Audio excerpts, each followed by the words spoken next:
Hello, it is Tuesday the 11th of November 2025 and today marks the release of patch 7.38 to live servers of Final Fantasy XIV in the West. This then features a few things. First of all, you might have noticed this is a new furnishing that you can obtain in the game. It is obviously to do with the Return to Ivalice raids.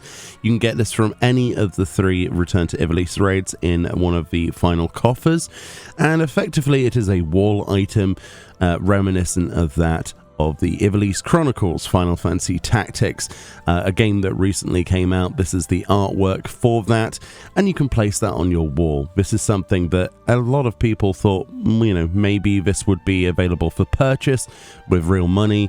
This is in fact actually a raid drop, so that's quite nice if you want to go pick that up.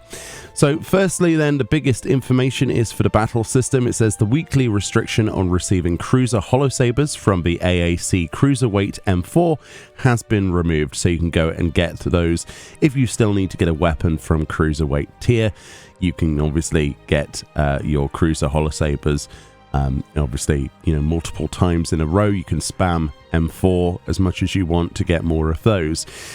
Additionally, the following adjustments have been made to that tier of Savage. Treasure coffers will now always appear with no reduction of rewards, regardless of whether any party members had previously cleared the area. So that's your weekly lockout removed effectively from Savage. The weekly restriction on rewards obtained from treasure coffers has also been removed, they say, and weekly entrance restrictions have also been removed. And players may now proceed directly to any area. So if you are still working your way through the Cruiserweight tier, or if you want to give it a go, you can go directly to, Howling Blade if you wish to, or any of the other fights directly, and you're not locked to that per week. You can do that multiple times, which is really good, and it's taken a long time, or at least it feels like it's taken a long time for that unlock to happen. They also say the item required to enhance weapons purchased with Allegan Tomestones of Mathematics, the Ever-Charged Esther, can now be purchased from the following vendor, which is obviously Uashepia in Solution 9, and you can exchange your Ordel and Montoir coins, which is obviously from Juno, and that of Sandoria, the coins from both of those Alliance raids completion. You can use both of those to get yourself the Ever-Charged Esther and upgrade your Allegan Tomestone weapons from Allegan Tomestones of Mathematics. So that's pretty cool. Another catch-up mechanic implemented in this patch. They say a reward has been added. Yeah, so this is for Royal City of Rabanasta, Ridorana Lighthouse, and the Aurbon Monastery. This is just a reiteration of that same piece of artwork. Effectively, that's in a treasure coffer within all 3 of the Return to Ivalice Alliance raids. And the items menu, which is hilarious, by the way, if you click this, it just takes you to the bottom, tells you about the Return of Ivalice wall-mounted item, which is a masterfully rendered oil depiction of legendary Ivalician figures from a tumultuous age. Very cool. And then finally, we just have some resolved issues. It says the following issues have been addressed. There was an issue when using Commanders of Steel in the Pilgrim's Traverse Deep Dungeon, wherein the status vulnerability down was overridden and nullified when enemies inflicted the status vulnerability up. Okay, bug fix. There was an issue wherein the statuses Light Vengeance and Dark Vengeance, which are granted by moving over certain floor sections in the area marked by Stone 99 of A Pilgrim's Traverse, the Final Verse, as well as Final Verse Quantum, were not granted to players experiencing lag or other network issues. This is interesting. We have implemented measures to reduce the impact of network issues on these duties and will continue to make improvements in the future. Interesting. So lag reduction sort of tech. I wonder how that works. That could be interesting to see. But yeah, I guess that's the thing. If you have high latency, a lot of these effects don't immediately trigger. I suppose it depends on how high the latency is, but, I guess there's a way that they can make it even quicker for that stuff. Very nice. There was an issue in the Final Verse and Final Verse Quantum wherein players were not removed from a duty when the timer ran out. That's an interesting one. That is very surprising. Okay. All right. Okay. I'm glad they're fixing these things.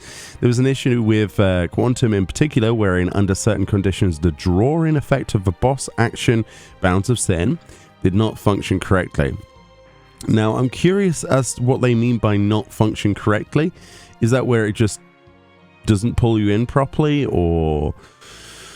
Yeah, there's all sorts of weird stuff happens if you get clipped by that, like getting thrown off of the arena, which is obviously an intentional thing, but there's also some really weird stuff that goes on with collision on that.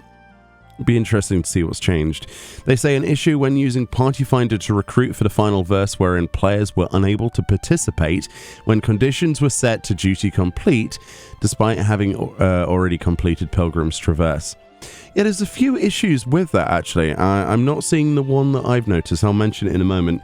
An issue when using Party Finder to recruit for Quantum wherein players were unable to participate when conditions were set to duty complete despite having completed duty. I'm not seeing the one I've... So there's an issue that I've been experiencing. I don't know if you have too. That does not seem to be a resolved issue. I've reported this one, but... Effectively, the issue I've personally had with my group and individually is when you get to a certain floor set, where you have the room before you go up again, the checkpoint rooms. We've had a group of like me, my girlfriend, one of my friends, Para, and then a random person. And then the same random person has been out there, so I've just invited them back to the party. And then even though we've got the same progress, we cannot queue until we change party leader like 3 times. It's such a weird and unique bug. Like, they try queuing, doesn't work. My girlfriend tries queuing, doesn't work.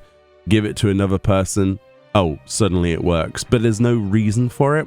It's not listed here, and I was kind of hoping that they were going to talk about that one. But let me know if you've had any Duty Finder related queuing bugs. Hopefully it's something they talk about or fix at some point. So they've also fixed an issue when playing Cosmic Exploration wherein the fish obtained from certain fishing stellar missions on Phaena were incorrect. Okay, which ones? And other minor text issues have also been addressed. They do say other various issues have been addressed, so maybe my issue's been fixed. No idea. That is pretty much the patch notes for this patch for 7.38. It's an absolute tinsy-wincy patch.